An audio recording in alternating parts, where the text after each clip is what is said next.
Assalamualaikum warahmatullahi wabarakatuh. Bismillahirrahmanirrahim. Alhamdulillahil mustawjibi bi kulli kamal, al-man'uti bi kulli ta'dhim wa jamal. Wassalatu wassalamu ala man jama'a kulla khalqin wa khuluqin fastawa ala akmalil ahwal wa ikhtassa bi jawami'il kalimi bil aqwal wa ala man yaqtanamat asya bihi bit taqalluqi bi akhlaqihi wa syama'ilihi hisan min al-ali wal ashabi wat tabi'in lahum ala amarri zaman.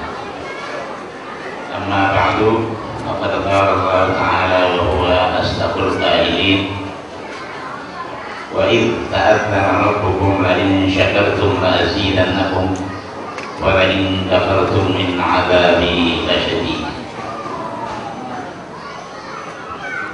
Wa qala ta'ala fi ayatin ukhra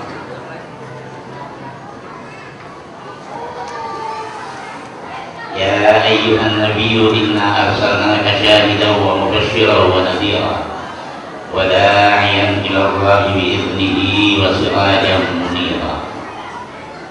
Wa qala Rasulullah sallallahu alaihi wasallam innama bu'ithtu li utammima makarimal akhlaq. Sadaqallahul azim wa sadaqa rasulul habibul karim. Wa nahnu ala dzalika minasyahidin wa syakirin walhamdulillahi rabbil alamin. Para habaib yang kami muliakan dan kami hormati, para alim ulama yang kami muliakan dan kami hormati, para hadirin hadirat, bapak-bapak, ibu-ibu dan saudara-saudara sekalian yang berbahagia. Alhamdulillah bahwa pada pagi hari ini kita bersama-sama mendapat limpahan rahmat dari Allah Subhanahu wa taala dengan memperingati maulidnya Nabi besar kita Muhammad sallallahu alaihi wasallam di Muassasah Al-Ashiratus Syar'iyyah. Saya dilahirkan pada tanggal 31 Januari tahun 1931.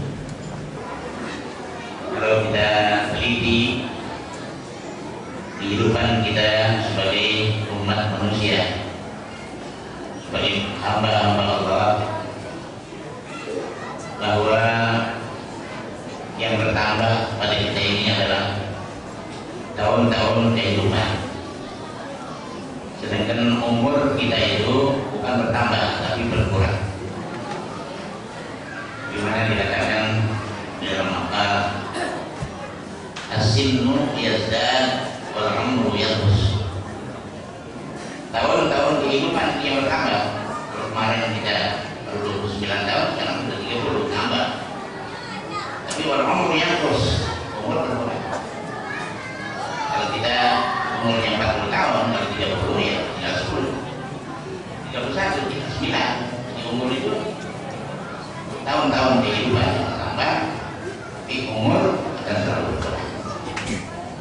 Kita semua menyadari keadaan yang seperti ini. Tapi yang penting bagi kita mensyukuri segenap nikmat-nikmat Allah Subhanahu wa taala yang dikaruniakan kepada kita sebagai umat manusia dan kaum muslimin, dan ditempatkan kita di tempat yang diridhai Allah, yaitu dalam firqah Ahlus Sunnah wal Jamaah. Ini adalah suatu nikmat yang patut kita selalu mensyukurinya dan tidak pernah melupakan. Para hadirin sekalian, sebagai kewajiban kita umat Islam mesti menuntut ilmu. Tak boleh tidak menuntut ilmu. Ilmu apa? Semua ilmu kita wajib, tapi dengan tertib takdimul aham ala muhim, mendahulukan yang terpenting atas yang penting. Yang paling penting di antara ilmu-ilmu itu yaitu ilmu ibadat. ilmu agama itu yang paling penting. Kita nggak bisa aritmatik, nggak bisa matematik, nggak dosen. Tapi kalau kita nggak tahu baju Fatihah, nggak tahu baju salat, bisa dosen.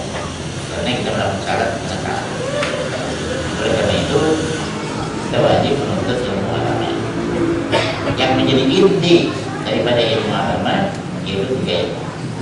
Ini yang mesti kita dahulukan dari yang lain.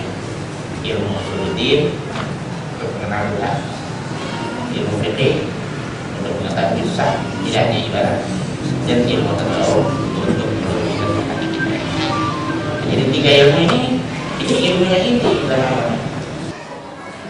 Kita sebagai manusia dalam hidup ini tidak boleh sunyi daripada melakukan dua hal yang berbeda di dalam hidup ini, yaitulah mensyukuri tiap-tiap nikmat yang dikaruniakan Allah kepada kita, dan yang kedua kita bersikap sabar atas segala musibah dan cobaan yang melanda kita.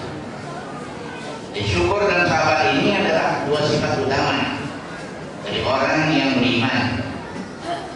Di mana sabda Rasulullah Sallallahu Alaihi Wasallam, "Ajaban di amril mu'min, inna amrahu kullahu lahu khairun, wa laysa dzalika li ahadin illa lil mu'min.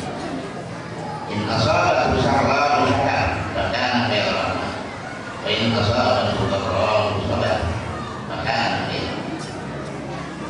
Rasulullah bersabda, "Ajaban li amril mu'min," saya kagum melihat keadaan seorang mukmin, bahwa segenap sesuatu yang jatuh pada dirinya merupakan kebaikan buat dia.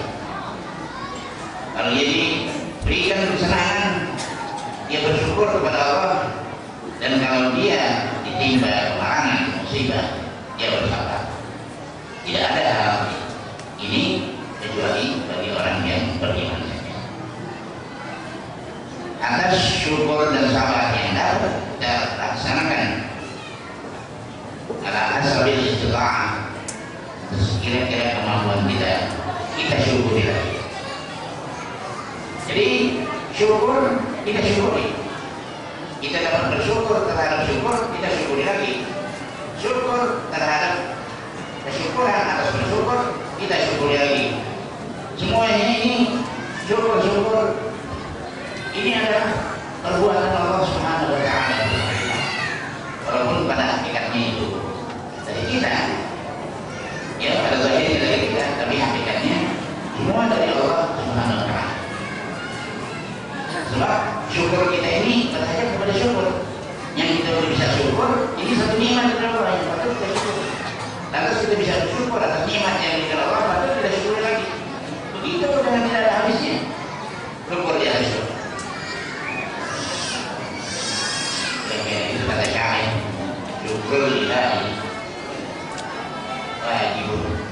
Ya, syukur kepada Tuhan itu adalah wajib. Dan mensyukuri ini juga wajib. Terusnya tidak ada. Makanya bersyukuri birrahu wa syukruhu min dirhi. Gimana kita bisa mensyukuri nikmat Allah padahal syukurnya ini masih nikmat Allah juga. Jadi yang punya kita yang mana? Tidak ada. Ini semuanya yang adalah karunia daripada Allah Subhanahu wa Ta'ala. Ya, dengan syukur kita wajibun mengatur syukur. Syukur adalah nikmat wajib yang wajib. Begitu seterusnya. Alhamdulillah bahwa kita pada saat ini dapat melaksanakan syukur kita kepada Allah Subhanahu wa Ta'ala. Dan kita tidak lupa untuk ucapan terima kasih kepada para habaib dan para ulama yang telah sudi datangi undangan kita di dalam peringatan maulidnya Nabi besar kita Muhammad Sallallahu Alaihi Wasallam. Mudah-mudahan Allah Subhanahu Wa Taala akan memberikan pembalasan kepada para ulama, para habaib, bapak, ibu, dan saudara sekalian dengan pembalasan yang berbeda. Man kasura kalamuhu kasura syaktuhu, waman kasura syaktuhu kasura dunubuhu, waman kasura dunubuhu kana naru qaulabi. Barang siapa yang banyak omongnya, banyak jatuhnya, banyak salahnya. Siapa yang banyak jatuhnya, banyak dosanya. Dan siapa yang banyak dosanya adalah neraka lebih pantas untuk kita. Inilah yang selalu terngiang di telinga saya. Saya khawatir kalau dalam apa yang saya utarakan dalam mentahrir pengajian atau mensyarahkan kitab-kitab itu terdapat hal-hal yang walaupun sebenarnya tidak ada sengajaan dari saya menyinggung perasaan bapak-bapak atau kurang berkenan di hati ketika mendengar kalimat-kalimat yang saya uraikan. Walaupun itu bukan kesengajaan, saya tetap mengharapkan kepada bapak-bapak sekalian supaya kepada saya dibukakan pintu maaf yang seluas-luasnya, supaya antara kita dengan kita tidak ada sesuatu unek-unek. Saya kira itulah sedikit kali untuk tasakur yang dapat saya sampaikan di hadapan bapak-bapak dan saudara sekalian. Mudah-mudahan yang sedikit ini